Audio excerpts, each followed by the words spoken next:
Aujourd'hui, on découvre la première boutique en propre de la marque Lola Jens Harper. C'est une marque qui s'est fait connaître en créant en fait des parfums de lieux iconiques.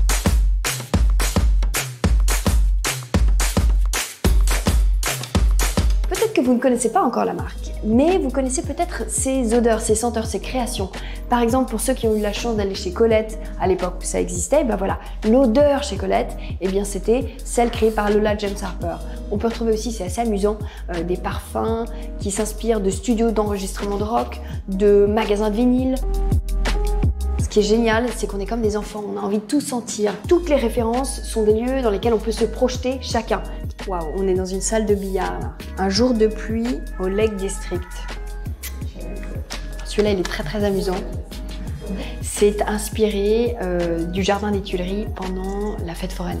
Et effectivement, on a le côté un petit peu bonbon, mais léger, délicat, doux. Ces senteurs, on les voit, elles sont presque palpables. Qui est derrière cette marque? Et bien, ce qui est intéressant, c'est que c'est toute une famille. Rami, qui est donc le père de cette famille et directeur artistique, gère cette société avec sa femme. Son fils réalise des films, leur fille est photographe. Et la création même naît dans leur studio des Batignolles, qui est un studio avec des archives, des références partout, mais aussi un studio de photos, un studio d'enregistrement. Et donc voilà, on a un peu tous ces arts qui se regroupent. Et finalement, quelque part, cette boutique, c'est comme un tout petit bout de ce studio. Bonjour Rami. En fait, quel est ton processus créatif? Comment est-ce que d'un espace, tu passes à une senteur? Ça commence toujours par l'œil.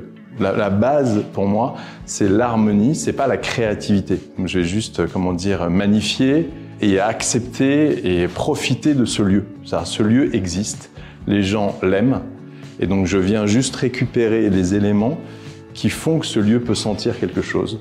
L'odeur commence par l'œil, parce que ce qu'on voit a une odeur. Dès qu'on va avoir quelque chose qui va avoir telle couleur, telle matière, telle épaisseur, très vite, notre esprit va imaginer l'odeur qui va avec. Merci beaucoup Rami. Merci à toi. Maintenant, la seule chose que je vous conseille, c'est de venir découvrir ce lieu, sentir voilà, toutes ces créations et trouver votre bonheur. À la semaine prochaine.